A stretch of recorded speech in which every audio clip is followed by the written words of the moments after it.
That's right, relationship easy to get into, hard to maintain. Yes, yes. I'll have what she's having. Heavens to Murgatroyd! I'll have what she's having.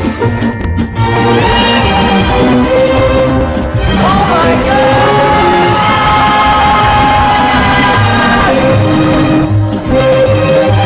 My lady, come, my lady. My lady, come, my lady. My lady, come, my lady. Good evening. This is S. Michael Sims, and with me, as always, is Christine, a.k.a. Hunny. And we are Taboo, a couple's journey into the depths of sexual depravity. and we have been, man. We've been doing some depraved shit. Know what I mean? We have? Well, it's been a minute, but Please do tell me, and us, all of us. We're here. We're listening. yes, please. We love getting emails and comments. We got a shitty, well, not necessarily shitty, but a very kind of confused comment today from a listener on YouTube.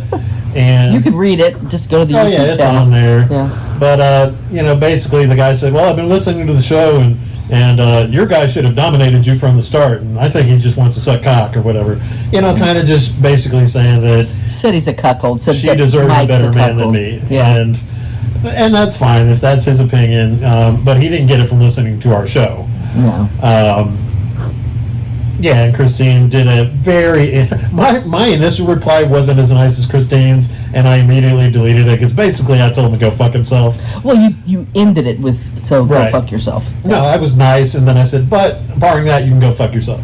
And then I took it down, because it's like, well, I don't want people to get the impression that I don't allow, or that we don't allow opposing views. So Right. I told Christine do. about it. Yes, absolutely. So I told Hunny about it. We are all free speech all the time. Yeah. Told Hunny about it, Christine, and she did her thing, and she's so just professional and diplomatic, and set the guy straight, hopefully, but whatever. It was just Well, he doesn't have to accept what I said. it was but kind of just nice to see that even if you disagree with us, or you think we suck, or you think we're vanilla, or whatever, if it's something that you think might be negative, it's okay. Those comments are welcome too. You're entitled to your opinion. Totally. And I'm entitled to disagree with you. Hey, you fucking men. So, what's up with us and our relationship? Honestly, we've slowed down a little bit. I got sick a couple of days ago. But did we slow down before that for a reason? Yeah, we did. So, as you may have heard in previous episodes, we were putting couples on the menu to see how it went. And we had some dates set up. We had some dates set up, and initially we had some disagreements about whether we should do it or not, or how it would go if we tried it, and we talked about that on here because we disagree. Mike didn't recall me giving reasons why I didn't want couples, but we talked through it. What, on the last video? Was it the last episode where I don't think so. I think it was a couple episodes ago where I finally broke it down and said exactly why I was afraid to have. Long story short, it boiled down to she was afraid that she would be the odd person out if we tried to do something with a couple. Yeah. And I just felt like three seemed less likely, obviously, for that to happen. Right. Yeah. And it's interesting because I was like, and you'll even hear this on that episode, and I'll have to thumb through those and see which one, maybe put it in the comments, but basically what I said was, your scenario is laughable because you're a beautiful blonde with blue eyes and a hot body and tan. I said, if anybody gets left out, it's going to be me. And what do you think happened the first time we go to meet a fucking couple? They were totally into her, absolutely not into me, and the guy took it upon himself to smack her ass towards the end of the evening, which I took some kind of way, because although we didn't put in the profile, which it's there now for singles, if we do a meet and greet with someone, it's a fucking meet and greet. It's not a suck and fuck. It's not put your hands on us. If we like you and there's chemistry and attraction, then yeah, we'll talk about next steps. But just taking it upon yourself to do something, flirtatious physically or sexual in nature is not kosher. And I did not handle it well. Long story short, I Mike didn't handle learned it well. some stuff. We both learned some stuff about Mike that night that I don't think he was really in touch with, about ways that not only that he handles things, but the way he feels about things regarding me or regarding the lifestyle. Yeah, if I'm going to do shit with a couple, I'm not going to be the odd man out. The only reason we're doing shit with couples is to do a 3-on-1, which we made very clear in our profile. And yet that's pretty much what was taking place. So again, I didn't really handle it well. I kind of retaliated a little bit. I wasn't a dick about it, but I was inappropriate towards Christine, because I did shit to his woman, kind of in retaliation, like, oh, you want to smack my woman's ass? Fine. I'll tell your woman to help me smack your woman's ass. But then I still didn't feel like we were even. And I was fine with that. I felt like that was, I actually felt sort of, it was kind of appropriate. He just walked up and did what he wanted. So Mike's like, hey, come on over here and let's do this. And I felt that was okay. I felt that was Mike's way of saying, and me being supportive of it, saying, well, we're not going to dominate the situation. Right. But I took it a step too far, and at the end of the night, as we're saying goodbye, he goes to hug her, she goes to hug me, and I said, I'm going to grab your ass, and I grabbed his woman's ass, and I said, fair's fair. And my logic was, he did something to my woman's ass without asking me, so I'm going to do the same thing to him. Even though the better thing would have been to leave it at telling his woman to do something to my woman's ass, which was actually kind of a one-up. So yeah, because he took control of the situation. Yes. The end of the night, grabbing her ass did nothing for that man, as far as putting him in his place, or no, it did a lot of other things. Right, and we can get into that a little bit. So basically, when I did that, she didn't see me do it. Nope. And we were having a conversation on the way out to the car, and I told her that I had done it in case she hadn't seen it, and she felt some kind of way, of course, because. Well, my first thing was, what? You did what? What happened? And he told me, I'm like, why would you do that? And, and obviously it wasn't a matter of trust because he was telling me. But I told him it even though I making that decision in the moment, knowing that it would make you feel some kind of way, or could, was inconsiderate, and she's absolutely right. And I spent the whole fucking night being defensive, trying to explain myself. We had one of those going down the rabbit hole, just fucking. It was bad. Hours Probably of the worst stupidity. one that we've had. Well, in recognition of how well I did, I pretty much. I saw what was happening, and I just kept telling him what he was doing, and I kept reiterating to him that I'm staying pretty consistent, I'm staying pretty calm, I'm telling you the same thing I started the whole evening, and he was kind of just all over the place, trying to justify what happened, as well as make it, what it's like when somebody's defending themselves. It's fight or I don't know. Yeah, I'm a debater at heart, and he was he kept trying to make me be wrong. Which should not be what conversations like that are all about. And we got past it. I did my penance. I brought her things. I told her I was sorry. She knew I was sorry by the way I responded. And the next day we were fine. But we did run into an issue that we had to talk about, which was after he, and I'll just use the term like this because you'll get it. Not that he literally did, but after he beat me up for a few hours on this whole thing, he wanted me just to kiss and hold him and say, okay, we'll be fine. And because he had to go home and I was staying at my house and I couldn't do it. I was just like, no, you cannot do this. You can't get me so exhausted to the point where I just want to fall down in bed and then tell me, okay, we're done. It's over now. Now I'm ready to say forgive and forget, or smile and kiss me, and we'll talk about it more tomorrow, or whatever. Well, no. Right, and I so can't. back to the whole don't go to bed, don't let the sun go Right. down on your anger, which is actually, I think, biblical. It's from the Bible. It is good advice. Yes. But it's not meant to be taken literally. Well, If you have to end the conversation for whatever reason, don't expect the other person to say, okay, we'll end the conversation and everything's back to normal. It took a few extra, massage techniques to figure some shit out.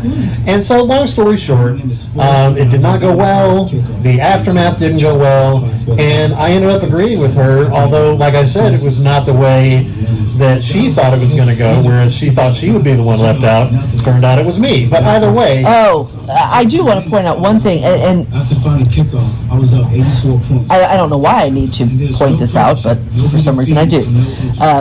One thing that Mike did was he tried to tell me, and this came out of nowhere. This just left field, had nothing to do with anything, no basis in reality. He said, when he pointed out to me that it was him that was the odd man out, not me, and I agreed, then that's about as far as I got. And he said, yeah, if it's me, it doesn't matter. And I'm like, what are you talking about? Of course it matters. Oh, no, if it's me, it doesn't matter. But, it can't be you. See, and that was just him still it was at the beginning of the Trying to win an argument. Yeah. Again, that's not what you get into these things for. And you can't do that. You can't do that because that had no basis in reality. I never said that. I agree with you, baby. No. I did not argue I'm that. talking to them, I'm not trying to rehash this with Mike. I'm trying to say to everybody, to me, to you, to them, you can't manipulate facts to try to win an argument, because it will never work. It will never get you what you want.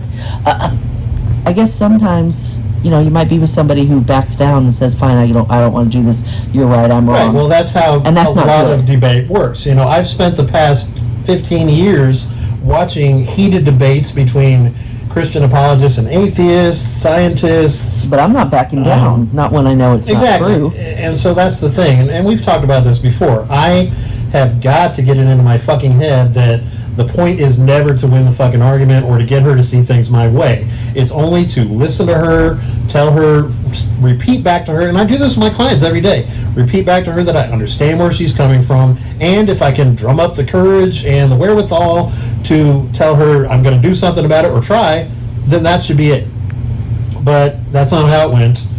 And sometimes when you end for the day or for the conversation or whatever the case is, you need to compromise rather than, sometimes you're not going to be able to, like Mike said, you're not going to be able to, tie a ribbon around it and put it away. You're just not going to be able to. But having said that, you need to come to some kind of amicable peace. That's not just... Right, and if that's agree to disagree, Yeah. or you were right and I was wrong, whatever it is, you can't go to bed angry. That is true. But you may have to go to bed still in with disagreement. things unresolved. Yes. But okay, we're okay. I'm not angry at you, but there's still some stuff to iron out. You have to at least get there. And I'm smart. I'm not wise, but I'm smart. And what I did was the only rational thing to do, which was say, in the end, you know what, you were totally right. It was me instead of you, but you were right. Somebody got left out. That's not what we're looking for. You warned me that was a possibility and what you were worried about. So we have decided, and I decided this, and she agreed. I brought up a few different scenarios, which actually made Mike fight with me for another good hour or so. I'll get to that. I'll get to that. So and then this... our new profile has been updated. We are currently no longer looking for couples. We're as it worded, we are taking a break from couples for now. But as you go down the profile, you see what we are looking for, which includes single females that are bisexual, single males of a certain size, and our preferences. as you get farther down, couples get mentioned again, and what gets mentioned is something that she came up with. That yes, during our argument, I said, "What the fuck are you talking about?" Blah It blah was blah. horrible. It was But horrible. I do not want to get into. Yeah, it. no, You're I know. absolutely right. I know. So, but it was basically her idea, which is there are some couples out there who allow each other to play alone. It was a suggestion, by the way. Which I agreed with, Yeah. because again, there's really no significant difference between a couple that allows one of their members to play alone and a single person when it comes to doing scenarios, doing encounters. So that is in the profile, but there's a caveat. It says if you are half a couple, or however it was I worded it, and your other significant other allows you to play alone, we can play with you, but be prepared to have your other half verify that. In other words, we are not going to fuck around with cheaters. And I would never, when I suggested it to him, I made it really, Get into it. I made it really clear that it wouldn't be any other way but something like that. That I wasn't looking, to fall into one of these stupid people who's trying to get away with cheating. Right, and I didn't agree at first, but ended up agreeing the next day. Yeah. Everything was fixed. Yeah. We moved on. We are in a good place in the lifestyle. Had a couple of minor hits here and there, but nothing significant. And one thing that Mike had pointed out about, the changes is that it might make it difficult not to find a man. There's But- always yeah. white single men ready to fuck. Right, but to find a man that we're actually interested in could be difficult. I don't know, but definitely a woman. So we understand, that we've made some changes. Honestly, I think it was more about the whole taking a step back without getting completely out of it. Give some time to breathe. Yeah, do a little more foundation building. Yeah. Kind of plant some roots, get some more experience under our belt. And that was the other thing, is that the couple we met were super experienced, which, Oh, gosh. which I did not like. I'm not sure how you felt about it, but Well, we did talk about it where I agreed with Mike. They were so experienced, and they definitely run the gambit of everything, even playing a part, not just same separate rooms. I mean, she can go out. Oh, I got a date tonight, kind of thing is what they made it sound like. Has nothing to do with what we do when we talk about it. Where even if I were, and I did go out alone, Mike was involved. I'm still kind of either orchestrating Right. it or checking in on it or whatever. Right. Which that's fine. God bless them. That's their vibe. Oh, yeah, that's yeah. their dynamic. Yeah. It just was not what we were looking for, No. and we didn't feel great about it. So yeah, couples are off the menu for now, but we do mention in the profile, again, it's just for now. We're taking a step back to work on our foundation. So, And if you play single with your spouse's knowledge and approval, then we'll consider it. But we will verify it, yes, sir. because neither one of us wants to get involved with any of that if it's not copacetic. Yeah, singles, we are not interested in committed or otherwise married or otherwise committed people. It states that very clearly in our profile. So Yeah. So that's really, where we're at. yeah. I mean, as things go, even though it was probably one of our most heated arguments to date, it's not honestly as quite involved as the other things, and it's not even as growth inspiring, or whatever you would call that, as the other stuff. Which I don't know if that's good or bad, honestly. I think it's only good in the sense that you and I have taken some steps to ensure that we are able to dial things back in those situations. And I'll just True. leave it at that. That's true. We did learn things. We always learn something, but I guess usually it has more to do with our growth and our as our a couple. baggage. And I think that this had more to do with the way we talk when we're upset about something or And not we seeing eye only to ever eye. really get into a bad tunnel of chaos when it comes to lifestyle things. Yep. We did learn that. And that's very much, I believe, because we both have baggage. And we accept each other's baggage, and we have recommitted and promised each other to accept each other's baggage, continue to work on it, recognize it for what it is. And so moving on. Tonight's topic, which I'm usually excited about the evening's topic, but I'm super excited about this one because I think Christine is going to get very passionate about some of it, just given her background and what I know about her personality. But tonight's topic is, and you'll see it on the title of the video. I'm actually going to have to fucking look it up because I forgot what the title was. But I know that it's about developing kinks later in a relationship. And how to handle it. Like when you start doing virtual shit, like texting or sexting or what do you call it? And is it cheating? Chatterbait, and yeah, is it cheating? Like how is meeting a cam girl who will piss on her, herself for you or whatever it is you're into? How is that any different than watching porn? But yeah, we'll get into that. And maybe some people think it's not, other than there's more engagement, but maybe they think it's not. Maybe they don't like any of it. Okay, so the official title is Evolving Kinks / Digital Fantasy After Marriage. And that could include porn, but we're talking more about like beyond porn. And it's marriage or committed relationships, yes. But marriage is shorter. Yeah. So myself, I have not done this in any of my relationships where I get online and try to have a sexual encounter with someone virtually. I did do that when I was single, when I was much, much younger. And that's why it's funny, because when Christine and I first got together, I told her cyber is lame. Yeah. And I kind of felt that way, like, who does cyber? That's so cheesy, and what are you, a fucking incel, Yeah.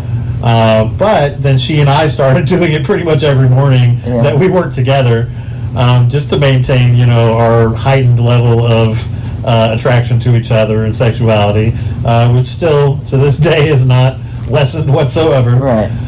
Don't know that it ever will, but if it does, we do life together too, so there's that. But it surprised him. Yeah, it surprised me that I could get into it, that I actually felt like I was a little bit good at it, and I was very pleased to find out that she's not just good at it, she's a fucking master. So, yay, cyber. And it's okay. I'm willing to admit when I'm wrong about something. And it's not just cyber.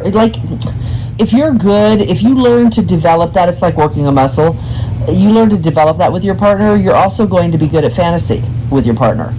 You learn how to talk to them in those situations. And a lot of our early cyber did involve fantasy. Yeah. So kind of paved the way for our more intense fantasies that we ended up getting into later. Right. So the bottom line is, he's never, and I've never done it. In a relationship, we've never been that person who is secretly, doing any of this stuff. But and now is the time on the show for Christine to plug her side gig, or one of her side gigs, I should say. Hunny, because it's Christine, aka Hunny. Yeah, he's told me I need to start saying that. Yeah, I do, because Hunny has a lot of fans from previous platforms. That's true. Yeah. So Hunny is back on Chatterbait. And we did it last week, and there were several dudes that were very excited about it. Like we mentioned in the last show, I went down on her, introduced King Dong, one of our sex toys, or Voodoo Dick, as I sometimes call it.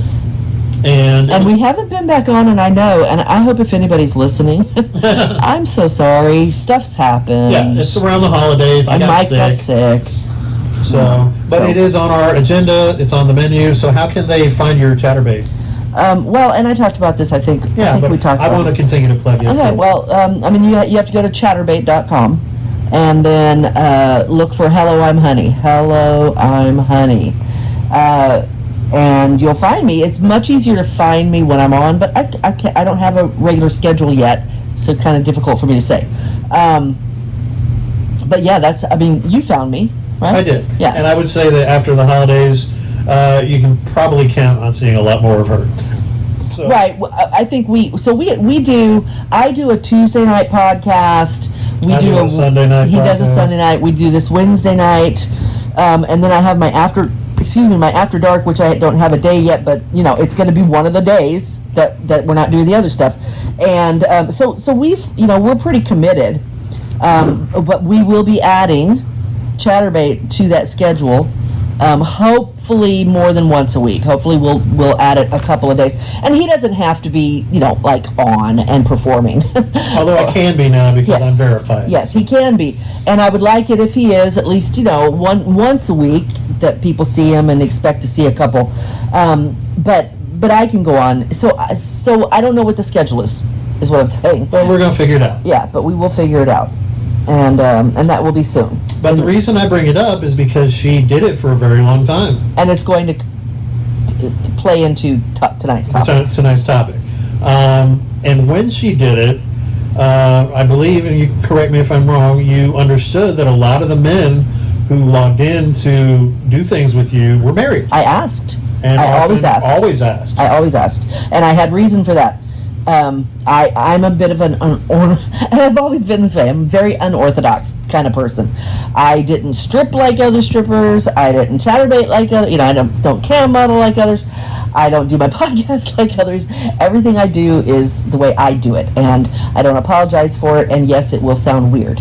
And I think honestly, some people, and I don't know, you could probably say it's a draw for some people. Well, I'm sure. what I was going to say is for some people don't believe me. They don't believe me. They think I'm full of shit. I'm virtue signaling or something, and it never happened. But I'm telling you. And one thing I can tell you about Christine, and I'm going to try very hard not to get emotional, she is the most honest person I've ever been with in my life. She does not lie. If she even tells a little white lie, 9 times out of 10, she'll say that's not true. She tells on herself. She's transparent. So when she says she would always ask these guys if they were married, I fucking believe her, and so should you. So yeah, so yeah, when we talk about this, that's part of what I will be, because Mike's going to ask me some questions. I am. Yeah. But so I want to start with a scenario. Let's say that you get married to your high school sweetheart, and 10 years later, you happen to see, in passing even, so let's say you didn't even necessarily look it up, but in passing, you saw some urination porn, some water sports as it's called. How do you see porn in passing? There's all kinds of websites that have it, including, and this may not be the case anymore because it's been so long since I've been on them, but pirating websites will show porn as you try to download movies illegally. Oh, okay. So you're already fucking being immoral / breaking the law or whatever. Yeah, but true. Yeah. This episode is not about that. Arr, you pirates. Right. You're a porn Let's pirate. just say that for whatever reason you happened across some water sports, some piss porn, and it turned you way the fuck on in a way that you'd never been turned on before. And you want to do the right thing, you love your wife, you've been together for 10 years, you go to her and say, hey baby, what do you think about maybe trying something a little different tonight? Well, what do you have in mind? Would you pee on me? Or would you pee in a cup for me? Or could I watch you pee or listen to you pee?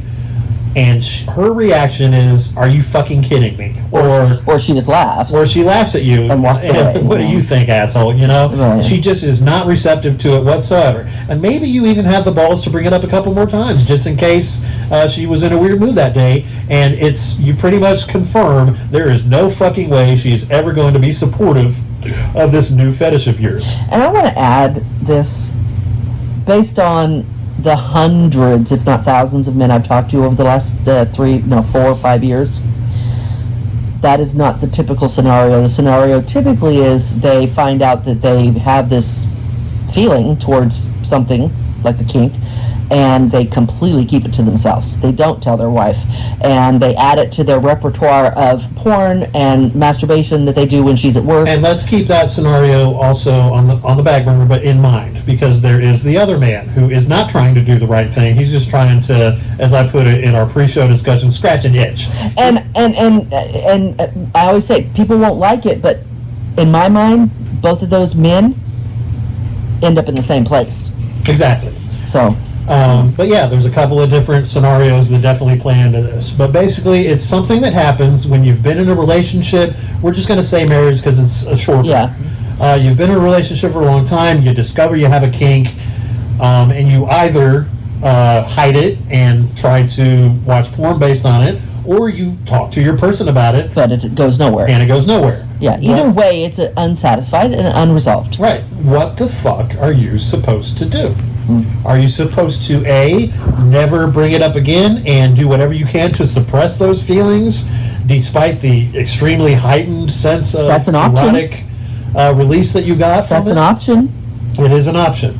B, do you try to maybe go about it in a different way? And this is tricky. Are you going to try and manipulate her into getting into it and letting you do it? Are you going to butter her up? Are you going to say, baby, I really need this. Can you please work with me on this? And again, that's another That's scenario. another option. Or C, tell her, you know what? Maybe we don't need to be together. Maybe you and I don't belong together because this is a part of who I am. I've discovered that it's a part of who I am, and you completely shoot it down. And that's another option. Which means that you don't respect my sexuality.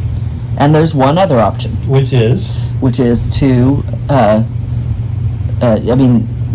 basically cheat. no. No. I guess that's another option. But there's also the option of accepting it and deciding that you're not going to get a divorce no matter what. And so you just accept it and you stop doing it and you move on with your life. And if Well, we did. I brought that one up. So you suppress it, basically. No, you don't suppress it. It's not about suppression. You can't do that. You can't suppress. That won't work. It's not sustainable. Right, but you're saying you just accept the fact that it's never going to happen. No, you literally have to make the choice that your relationship is more important than the kink. And you have to understand that you can't suppress it. Because if you just suppress it, it's just a desire suppressed. It will come back. And I would say in that scenario, if you're really serious about getting rid of it for the greater good, you may want to look into therapy if Correct. it gets bad enough. Correct. But my point is, it's another choice. Yes, absolutely. And so I'm super curious how our listeners feel about it. And I'm sure that there's plenty of people that have come up against it. to take it a step further, let's take the scenario with the guy who just says, you know what, she's never going to be into it. I love her, but I'm really into this kink. It makes me feel like $1 million sexually. I'm just going to look at water sports porn. Can't hurt anything. There's a couple of ways you can go about that. One is to tell her, hey, baby, I'm going to look at water sports porn because I'm into this, and I know you're not, and I respect that, but I don't think I'm going to stop being into this. My opinion is that's the only choice. Right. But- It's the ethical choice. But there is another choice, and Hunny ran into plenty of these people when she was camming, Constantly, every day. which is, I'm going to do what I want to scratch my itch and feed my kink and my fantasies. She does not need to know. And it probably is going to start with looking at porn, and then at some point it may escalate into Well, going to chatterbait. And what you're talking about, they do not walk it through to the finish. That's the problem. You're talking about something that most people, if not all people, that do make that choice to go ahead and watch the porn to scratch their itch, they do not. Like, if you tell them as a psychologist, if you said, now, okay, I hear you, that's what you're going to do, that's your choice. Now take that through to the end. Follow it through. Play it forward. Yep, exactly.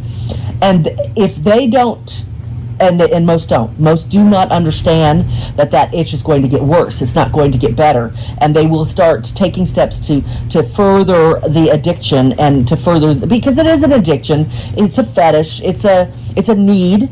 And this is Christine's hypothesis, and I honestly don't know whether I agree or not. I have not looked at the research, and I'm sure there's research out Mine's there. anecdotal because I'm going on all the men that I've talked Which, to. you know what, lived experience counts for a whole fucking lot, and I fully respect it, but science also matters, and I would love to see the Masters and Johnson or Not me. the sex statistics on, Not me.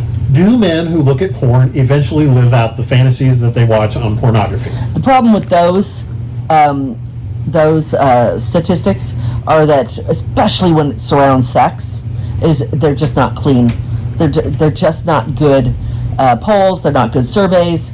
Men and women alike are not being honest when it comes And to that's this. certainly a factor, but there's ways to try and get around that, such as double-blind studies. Sure, yeah, or just, the mass amount of people. Right. But I still, I really, really, really believe in If you the start down actual that men path, that you're I gonna have. want it more. Well, I'm just saying, the actual men that I have talked to, the actual people that I have spoke to over the years, That's what I believe in. Once they started on that path, it wasn't enough. Eventually, it wasn't enough. It Yeah. was like a gateway drug. Right, and it's not 100%. It's going to be that way. Some people. I also And know I'll tell you men. the main reason, and this may be a little baggage, the main reason that I don't want that to ring true, and I'm not saying it's not true, but I don't like it necessarily, is because it's also one of the arguments that religious people use to yeah, of rail course. against pornography. Oh, it's like a drug. Yeah, Once you yeah, do it, you'll never stop, and I get then it. you'll want more and more kinky shit. And Sure, but it's not about that, and I'm not saying you'll want more and more kinky shit. What I'm saying is, you're a human being his needs are not being met. You haven't dealt with it to suppress it, if that's, or well, not suppress it, but to eliminate it from your life, if that's what you want to do. You haven't done it. You've chose to hide it, which is a really dangerous huge path. red flag for any relationship. Well, if you're and- hiding things from your But and that's, yes, obviously, but it's also a really bad thing for you personally. You're putting a lot of stress on yourself. I'm sure there's often guilt involved. Right. So, but you're still doing it, and your choice is, I'm going to masturbate, and that's how I'm going to feed this desire. She won't have anything to do with it, and I'm not going to cheat. So I'm just going to watch porn, and I'm going to masturbate. I'll do it a few times a week, and that's all well and good, but you are a human being whose needs are not being met, and that film eventually won't be enough, because you're not eliminating the desire that you have, and pretty soon your hand on your cock ain't gonna do it. And I only say this again because That's your experience. that's my experience. Mostly men. I guess all men. Mostly men, like 99% men. And then they will go to, well, I'll just take it to a live forum where I can actually watch a woman. That should be good enough. And they're very sincere in their desire that it not be any more than that. They don't want to cheat. So I'll just watch. That should be good enough. But then they really start getting turned on by watching. If I could just be in the same room, fuck, that would take it to a whole nother level. But let's talk about right before that, where you talked about going to like a cam room and watching people do That's shit what I'm live. talking about. Well, That's before you where get to the we're- being in a room with somebody, even doing that, doing what Hunny did for several Right. years with married men, Right. is unethical. It is, if you ask the significant other, spouse or otherwise, is that cheating? They are probably going to say, fuck yeah, and fuck him. If my significant other was doing it and I didn't know about it, or they talked to me about it and I said, let's not do that, that's not something I'm interested in, and I don't want you doing it, let's figure out something else we can do together, blah, blah, blah, blah, blah, because that's what I would say. Yeah. And then I found out he was doing it anyway, and he wasn't just watching porn, but he was going and watching live women, and he was interacting with them, and this woman was feeding his need. Fuck yes, I'd say you're cheating. I would not like it. I'd be very upset. Because Now- there are different forms of infidelity, including financial infidelity, Hey. emotional infidelity, but that is sexual infidelity. And it's not just sexual, though. This is a fetish. This is something that is mental as much as physical. And he's really being fed. And it's something that your significant other has said, I can't, or I just can't. Right, and what might some guys say? They might be like, well, you weren't doing it, so I found somebody who would. Yeah, but you know what? If you feel that way, you say that to her face. Yeah. And you just say, look. Right, if you want to do the ethical thing. Right. But that's what I'm saying. This is definitely tonight is a cautionary tale about, before you go down that road, think about exactly what it is you're doing, and do not think that you'll be able to justify it to yourself because you're not actually in a room with someone. That's bullshit, and you know it, but a lot of guys do. Well, and here's the thing. The bigger part of the bullshit is that you're doing it behind your spouse's back.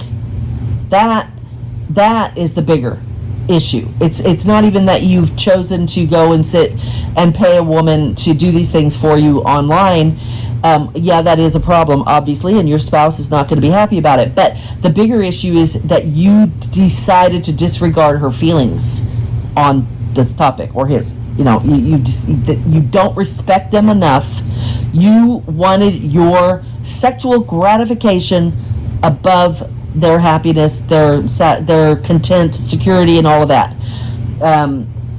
Because you could have changed the entire dynamic by saying, when she said no, you could have said, I'm just going to tell you, it's not going to end here. I really, I feel like I need this, so we got to talk about this, and we have to figure this out. And if your bottom line is, you don't, anyway. No, I'm saying him saying to her, we need to sit down and we need to talk about this. This isn't going to go away. I've been dealing with this for a while, so we have to come up with a solution. And if your final solution is just, I'm not doing it for you, so if you're going to do it, it's just like, if you walk out that fucking door, don't come back. And if that's what you want to tell me, him telling her, if that's what you want to tell me your solution is, that your bottom line is that you will not live with me because you can't handle me. That probably is not your fucking person. Let's just be honest. It's not, and you got to hear it. You don't want to hear it, but again, is your fetish, your gratification, your sexual gratification, whatever it is, that important? Is that a hill you're going to die on because you're probably going to end up divorced in that circumstance?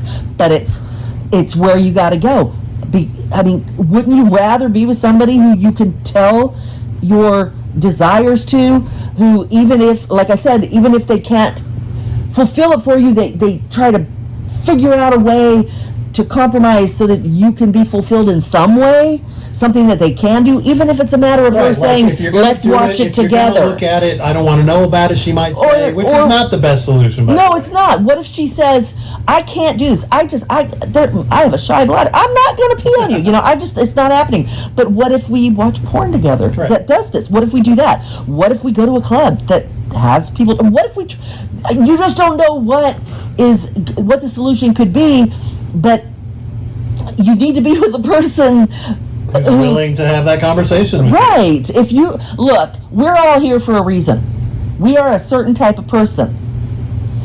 We need to be with people like us. If you are going to be in a relationship that is sustainable and happy, and sustainable, then you need to be with someone who you can talk to and who has your best interests at heart, loves you enough as you are, even when they can't fulfill your needs, are willing to figure it out.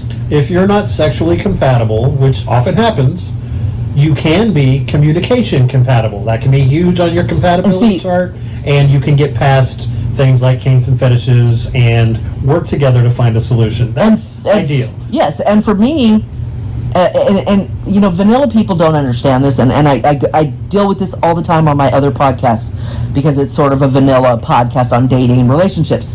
Didn't used to be. That's what After Dark is about, but it is now. And they don't understand when I say sexual compatibility and communication are two top priorities for me. That's why we're fucking together. That's right. And I would wager a bet that if you're out there listening to this because you're actually interested, it's not because you think it's a weird freak show. If you actually are interested, it's probably your top priorities as well. And if you're in a relationship that you don't have a sexual compatibility and you're not able to communicate in a very transparent, whole way, then I would say you're probably not very satisfied. Which means one of two things: you either leave or you get help. There is help available. You start by talking.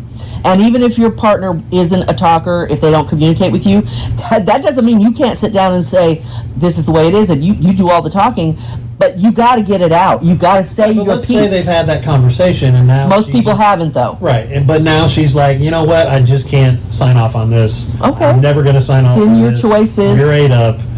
Yeah, and that could be because you weren't compatible to begin with, and it's very likely, and that happens often, where the partner who isn't on board with it looks at you like you are a freak. There is something wrong with you, and if that's the case, honestly, therapy's probably not going to help. And I want to revisit the scenario that we talked about a little bit earlier, which is suppressing things for the sake of the relationship. Long term, that does not work. No, it's not sustainable. It will eat you up inside. And the thing about kinks and fetishes so often is that you may get to the point where you can't even have intimacy with someone because those kinks and fetishes aren't being fed. Okay, the difference between a kink and a fetish, and there's different opinions out there, but mainly the difference between a kink and a fetish. A kink is something that you do occasionally that interests you. It's kinky. By definition, it's kinky. It's give an example a little of a kink. Like peeing, like somebody Water sports. watch any kind of water sports. can be a kink. It's something that you find interesting. It might turn you on occasionally. It might turn you on whenever you see Anal, it. light bondage. It could be anything. The difference is those same things that we're talking about that are kinks could be a fetish as well. The difference is a fetish is something that you have to have in order to have an orgasm. In order to be pleased, to be gratified sexually, you need that. And a kink, you can take it or leave it. Oh, babe, are we going to play water sports tonight? Awesome. But we didn't play it for the last 2 or 3 months. Oh, but we're into it tonight. That's a kink. You have a kink. You know, maybe you like to go to a club every once in a while. That's a kink. But if you have to do it in order to be sexually satisfied, that's a fetish. And thank you for that, excuse me, clarification, because I do often use them somewhat interchangeably, even though, like you said, one can be the other and vice versa. Right. But you'll know if it's a fetish because, like you said, it's something that you kind of obsess over a little bit that becomes a part of your sexual psyche. Right, and identifying that probably would help a lot when it comes to coming to terms if you need to give it up. If it's just a kink, you can give that up. You recognize it's just a kink. How many kinks have you had in your life that you don't think about for the rest of your life? I mean, you can give it up if your relationship matters. If it's a fetish, you decide you want to give it up for your partner, you not with your partner go to therapy. You alone need to go to therapy, and you need to tell them, I'm not trying to change who I am. I'm trying to accept who I am, but I don't want to. It's going to probably go the way, and I can't wait to have Neff on the show because he's a gay man, but it's probably going to go the way of conversion therapy, which is that honestly, it's become a part of your psychosexual makeup, and it is very unlikely to go away, and suppressing it is likely to be damaging and unhealthy. Very. Yeah, if it's a fetish, yes, that's all true. If it's a kink, there's no reason why you wouldn't be able to You give can it take up. it or leave it. Yeah. Yeah. Poop on me. No. Okay, let's move on. Yeah, well, let's figure out something we can do. But again, if you're a person in a relationship that is, you have no fetishes, there's nothing that rules your sexuality, but you're exploring, you're adventurous. And if you're with somebody who is constantly like, no, we fuck once a month, we do it with the lights off, hurry it up, come and be done. Right. If that's who you're with and you want to explore, then you need to figure it out. You need to figure out if that is the life you want.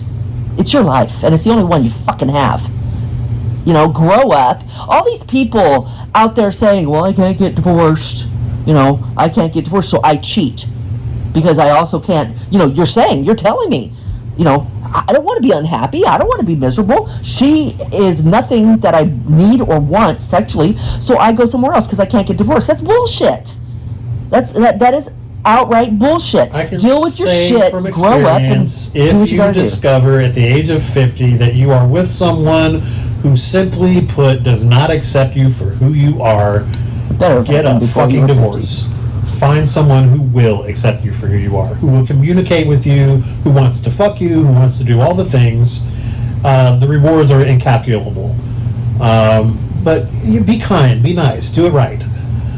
Just throwing that out there. But yeah, so the online component, we haven't talked about a whole lot. But simply put, your spouse is probably going to consider it cheating, and if you're being honest with yourself, that's what it is. You are interacting live with another person sexually. That's cheating. And I would ask every man that I interacted with if they were married. And if they were married, sometimes publicly in the chat room, we'd get into conversation. Well, how come, what does she do? And do you guys have, I would ask them straight out, well, do you guys have sex still? And this is sort of how I got into my podcast, because I would always ask these questions. And I wanted to know if they had sex and how often they had sex and what kind of sex they had. I'd ask all the questions. Hey, you're in my chat room. You want to see me strip and get naked and fuck myself? Well, damn it. You're going to answer if you fucking could. Yeah, you are going to talk to me about this. And I would talk to them and I'd ask them. And usually it came down to, sometimes there were like medical reasons, things like that. But in general, it almost always was that, well, she just was not who I thought she was when I married her. And then when I would always pick that scab, I'd always get a little deeper. And I'd ask them, I would ask questions like, so when you guys were dating, did she give you head? And he'd be like, yeah, Yeah, she did. I mean, not a lot, but yeah, she did. And after you got married, did she give you head? No. Yeah, well, usually it's like, yeah, she tried a bit. So when she gave you head, she was trying, like, did she ever act like it was a pleasure? Like she was into it? No, not really. And does she do it now? No, she hasn't done it in 20 years. Like, okay. I mean, I get it. She fucking lied to you. It's like Chris Rock said, when you first meet someone, you ain't meeting them, you're meeting their representative. That's right. And she did what she did until she couldn't anymore, and it wasn't very long, and then she didn't do it. Because you can never be who you aren't and have it be sustainable. It's just not. And women tend to do that a lot. Well, men do it too. Women have horrible raps for head. Yeah. You know. Yeah, but men do it too, and usually it's not sexual things. Usually it's something Right. like, Finances you told me you or- were a morning person. Right. Or you were good with finances or whatever. So Yeah. Yeah, but anyway, I would always ask them, and we'd get through all the questions, and then I'd say, well, you know, why don't you just, you know, do you feel okay doing this? Does she know? And almost always, no, she doesn't know. What would she feel like if she knew? Well, she'd get pissed. Then why are you here? Well, because she won't do it. Well, yeah, but you know, this isn't right. You come to whatever, fine. Give me your money. Go ahead. Give me your money. Give me her money. Give me all the money. And because at the end of the day, people in the sex industry, it's not their job to police morality. No. They're in it to make some money and to provide a service. And it's completely on the person seeking the service to do the right thing. Right, and if the wife came in my room and accused me of being this horrible Homewrecker or person, some yeah, shit. I would just flat tell her no. I am providing He's a the grown-ass man. Yep, and I'm providing the same exact service to everybody out here. And you know what? When's the last time you had sex? Go away. You know, go away. Yeah, if Hillary Clinton would have sucked Bill's dick, Monica Lewinsky wouldn't have stood a chance. True. Another Chris Rock bit, but he's fucking honest and fucking, it's true. I have a podcast, and it's probably, I mean, not a podcast, an episode on my podcast, and it's probably entitled Women Get on Your Knees and Suck His Cock. And I remember when I did it, I don't know that that's the name, I'm just guessing, because that's what it's about. And I remember when I did it, I was like, ugh, I'm going to get so much trouble for this. And not just once a year on his birthday, Oh, God, half-assed. No, and I talk about how the difference between a good blowjob and a bad blowjob is the passion. You know, if your woman says, oh, here, let me give you a blowjob, and you're like, fuck yeah, and then she's like, you know, a robot, and there's no passion, and she's just doing it because she knows it's something that she has to do, because, damn it, if she doesn't, you might go find someone. Well, that's just a bunch of crap. If you're married, you should be able to make love. And yes, I love fucking, which is different from making love, but there's no difference to me between kissing someone passionately and sucking their cock passionately, except for, you know, maybe 6 to 9 inches. Yeah. Get into it for his sake. Get into it for your sake, because you want to be the one who pleases him on that level. And I would say the same thing for what we're talking about tonight. Yes, let's take the poor woman who, oh my God, my husband's into water sports, I am so not, it disgusts me. You know what, baby, I don't agree with what you're doing. I think it's gross, but I support you 100%. Let's find a way to get through this together.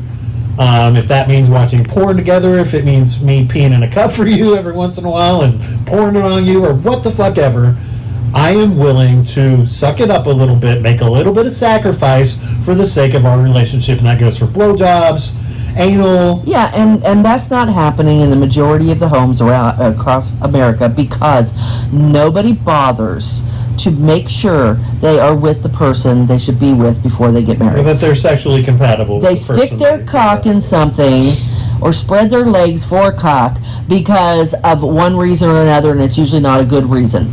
And they catch feelings, and next thing you know, they are in a committed relationship, and then they're pregnant, and then they're married, and it's a shit show. And 60-some-odd% of them end in divorce. Yes, and as it should be, based on the stupidity that they exhibited by And it's not funny, getting and to I know say this somebody. a lot, and I gave my oldest daughter such a hard time about this prior to her getting married a couple of years ago, which is that your prefrontal cortex is not fully formed until the age of 25. And so if you are going to make a life-altering decision like getting married, please don't do it until you are 25. But that's not realistic. But yes, there is some truth to it. That's why your car insurance goes down at 25. It's why a lot of things have to do with, you being in your 20s and now you can handle XYZ. Yep. It's the biggest decision you'll ever make. So be fucking careful. Don't fall for the representative. Don't be the representative. Be fucking transparent. It's like there are so many questions you could talk to somebody about before you ever sleep together. You and I did. Mm-hmm. I mean, there are so many, and yeah, I'm talking sexual questions, relationship questions, real life, everyday relationship questions, stuff that's really important. And you can ask them in certain ways so that you candidly can get bits of the truth, even from somebody who's putting on that mask. And all you have to do is spend a few days in some really good conversation, honest, transparent, sexual and non-sexual conversation with somebody, and you're going to probably get a really great idea if that is your person. And whenever I talk to people about this, unless they're in the lifestyle, they tell me that I'm insane. That is not possible. You can't talk to people that way when you haven't. Which is bullshit, because we have since day one. And yes. I'm glad that we circled back to transparency, because transparency is honestly our number one. We are transparent with each other about everything. Even little emotions, little fleeting thoughts, and I'll even sometimes be a little embarrassed by it. Like, hey, I don't know if I should bring this up. Yeah.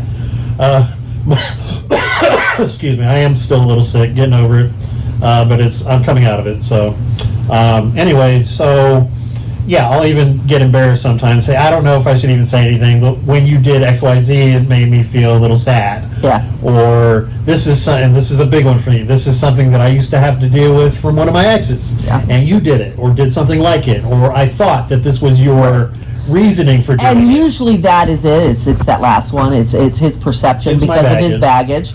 But if you hadn't asked me, he would have stewed on it. It could have been there forever. But he was a little embarrassed to bring it up. He told me what it was, and I'm like, and sometimes I have to be like, wait, I mean, you're gonna have to, like, I don't remember. You're gonna have to give me more. We're gonna have to sit here and talk about this because I don't recall. Yeah. And that has happened. And so I would add to that, for that very reason and others that I'll bring up in a second, be transparent immediately. So immediate transparency is honestly the ideal.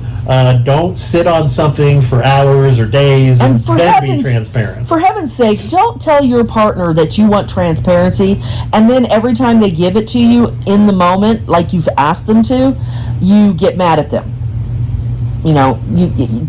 You can't do that. You asked for this. You asked for it. You need to take it as graciously as they're giving it.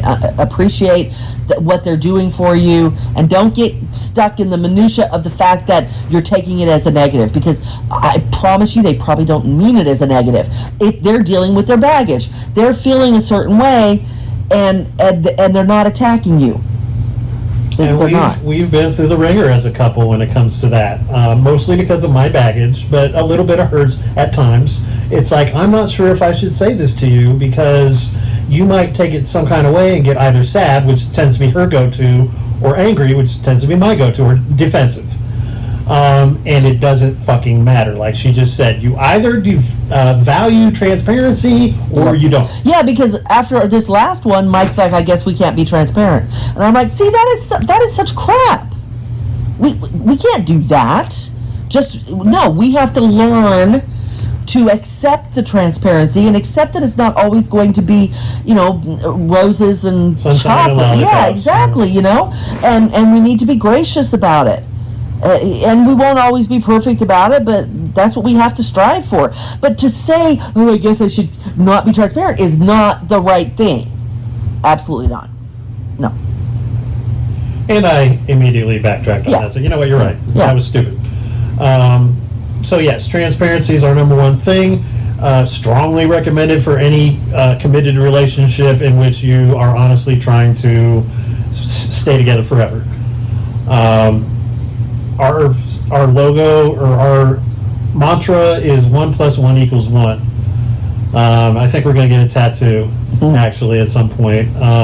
That's our saying that we sometimes say to each other because we mean it. It's like, yes, you and everything about you, all your dirty, all your ugly, all your baggage, and me with all my bullshit and my checkered past and my flaws.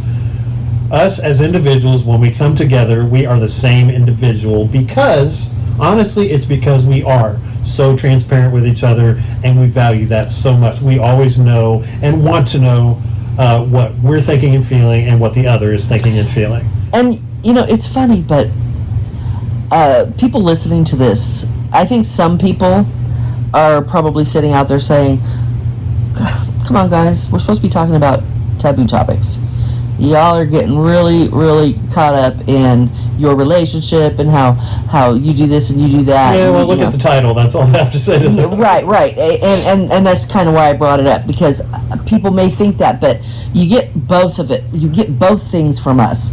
We started this podcast because we want to document our relationship, which is exactly the ups, the what we're doing. downs, the growth, the backstepping, the forward leaps, everything. All of it. And we want to talk about taboo topics because we find them interesting, and we are, partake in some of them ourselves. Right. We're diving into that, part and of have so much empathy, which is why we don't kink shame, for people who are into taboo topics and kinks and fetishes. So and the lifestyle and all the things. So if you get kind of put off at all by how much we are constantly circling back to our relationship, like Mike said, it's in the title. We're going to talk about kink, and we're going to talk about the lifestyle, and we're going to talk about the sex and adventures that we get up to personally. But we're going to talk about love.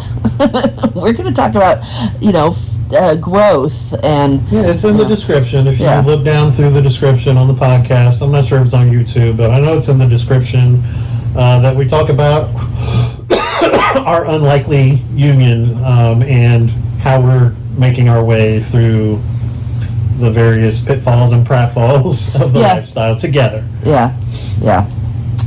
So, kink and your relationship. I guess the bottom line is communication and transparency.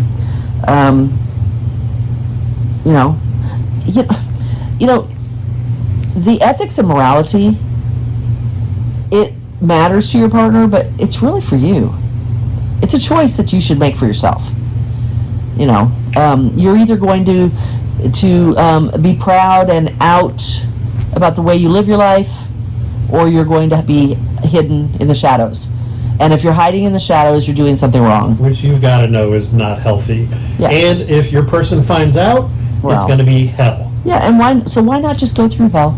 Why not just do it the right way? Go through a 10-minute hell instead of a lifetime of hell. Yeah, because guess what? If you do it, you might also find out that there's some kind of compromise to be had. I'm not into water sports, but I'll poop on you. Okay. Yeah, there you go. Yeah. You just don't know. She could turn around and say something not like that, but I mean, she could be like, well, I just don't see myself doing that, but you kind of opened a door. Can we talk about fantasies? I mean, and I know, I get it. Most women aren't out there, that's not how that conversation typically is going to go with your spouse. I get it. But you just don't know if you don't ask. If you don't have the conversation. You do not receive because you do not ask. Yeah. So why not? Or you can just hide it and be a cheat, whether it's an emotional cheat, online cheat, or an actual physical cheater. You can just go do that, and good luck to you. I'd be curious to know how that works. You will suffer. Betrayal is the lowest form of hell. It is the worst thing you can do to someone who loves you. You are going to go through hell. Yeah. And eventually, it'll become more like the biblical hell than you realize.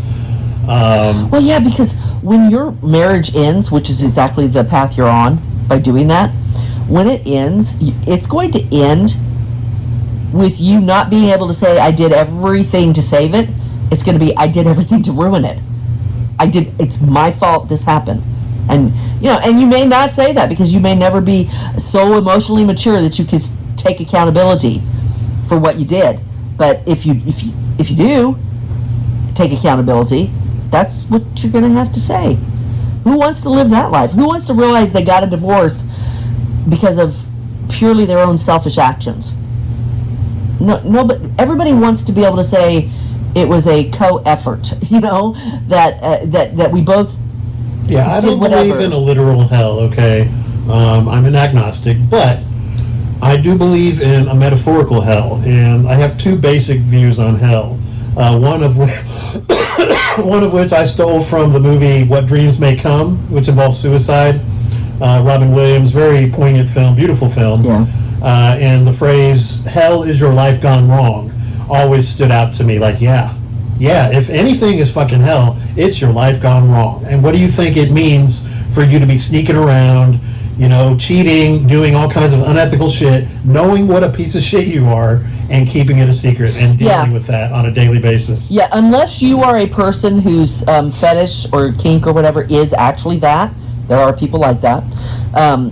Not many.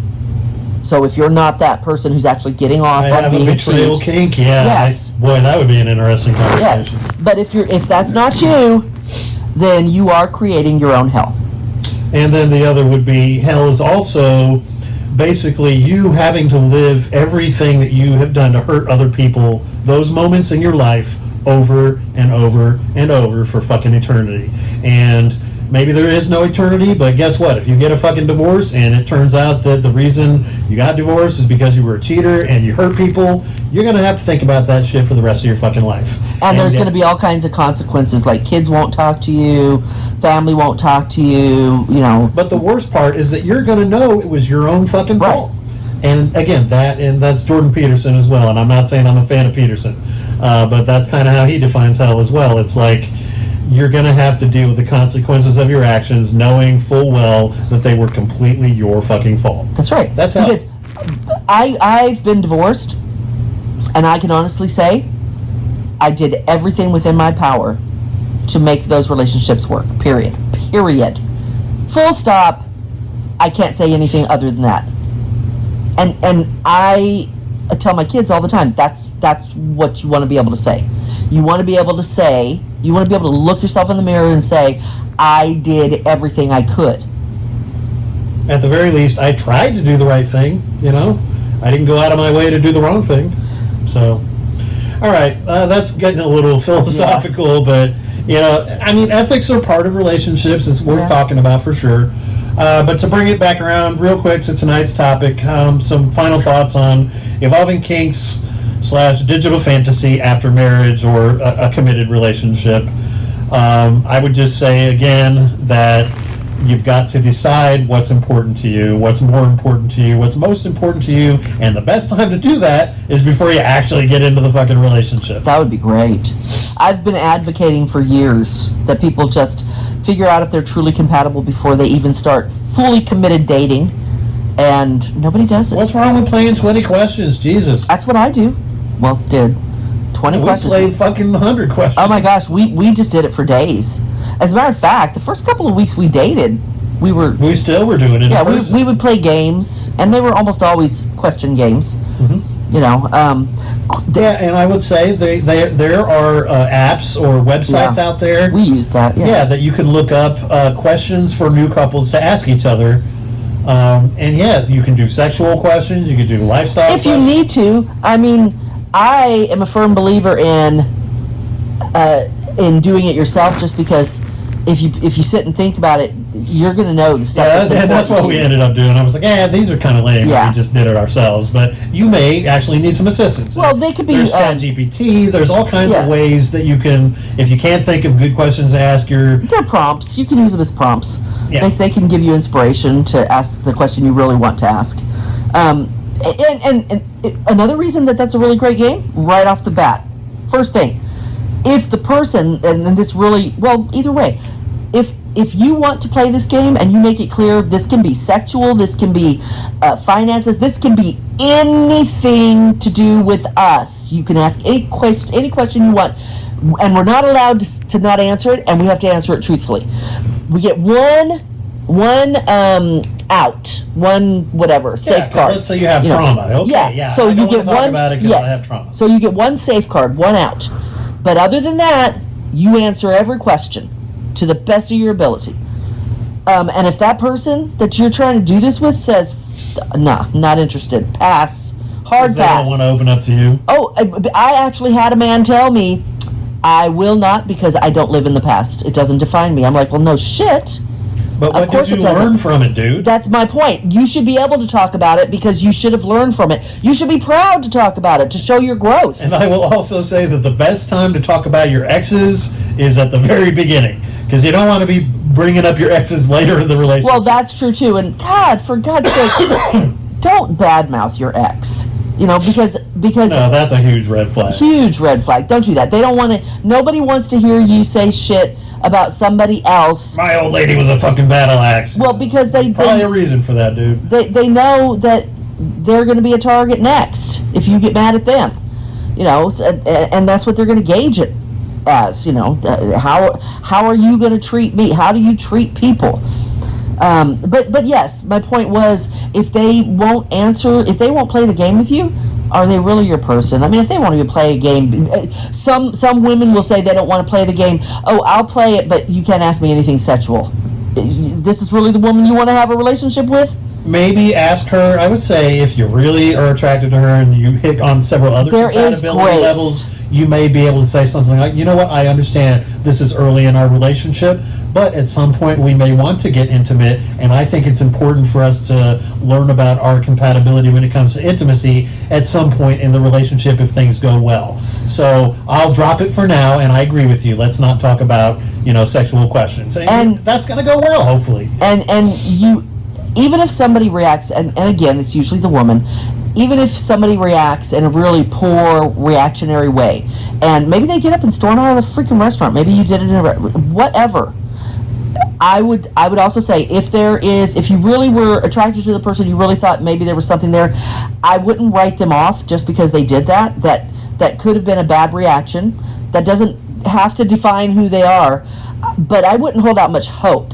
But if you think she might be worth it, do the next best thing, which is to apologize. See, I wouldn't. I would not. I would never do that. Well, I would apologize this way. I would say, you know what? I didn't realize that I wouldn't. It was too early into our relationship to talk about intimacy things. I wouldn't do that because that's not you and that's not what you're looking for. But what I would do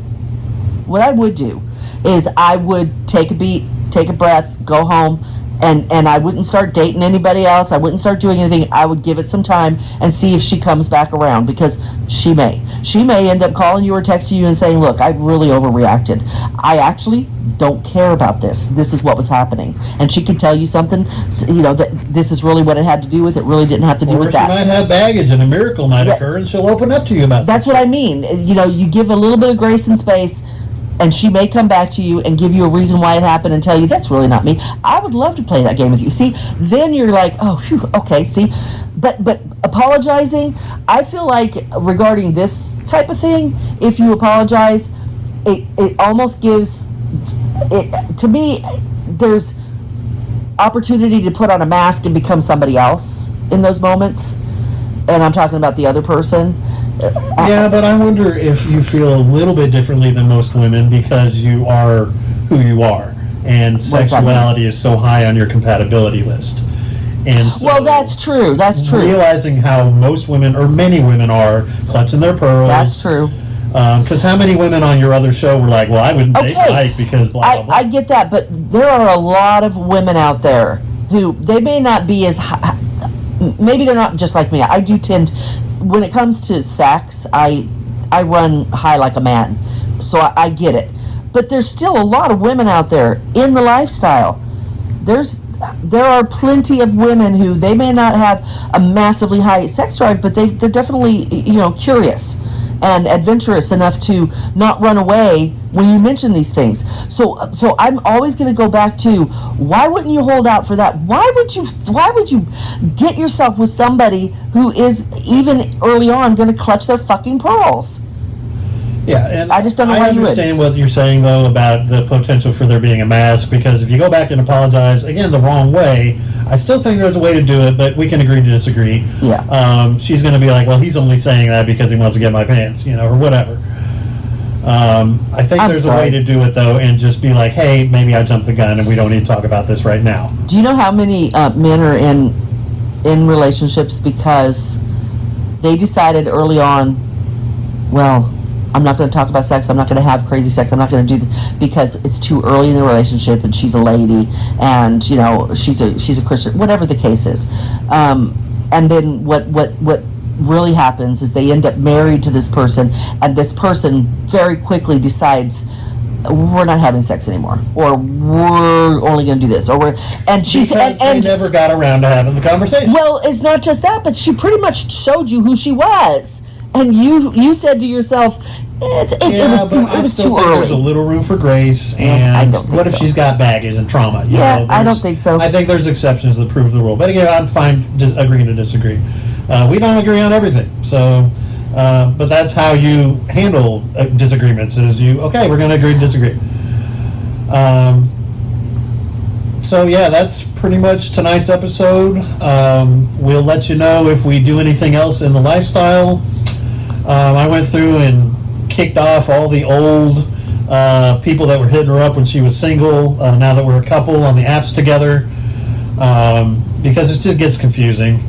And yeah, we basically just have a handful of people at this point who have either reached out to us or who we may be vaguely interested in for whatever reason. So we'll keep you updated on that, and we will have a brand new taboo topic for you next week.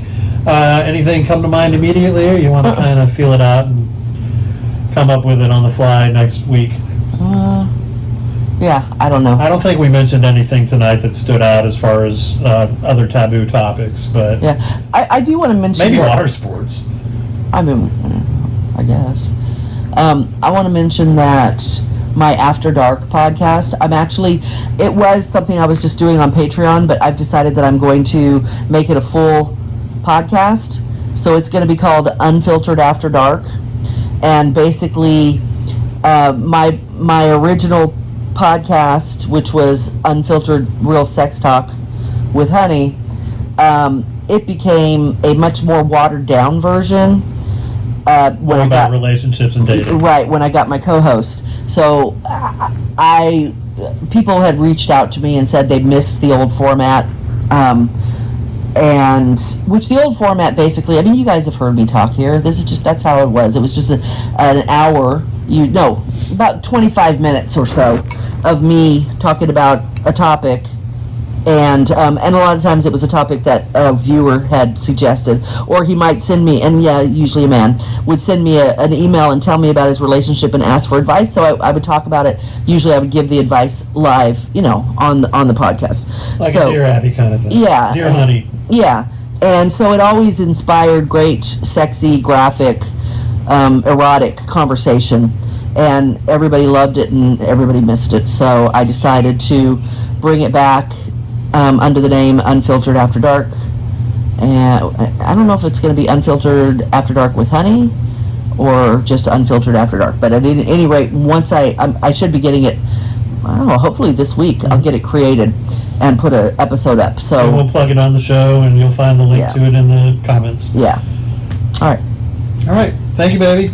Another notch on the belt. Yeah. Good night, everyone, and best of luck to all of you with all of your sexual adventures. And if you do want to make any comments, of course, you can comment on YouTube directly on the podcast. But if you would like to be able to, privately talk to us about anything, ask questions, whatever, you can email us at, what is it? Taboo, a couples with an S, taboo, a couples journey at gmail.com.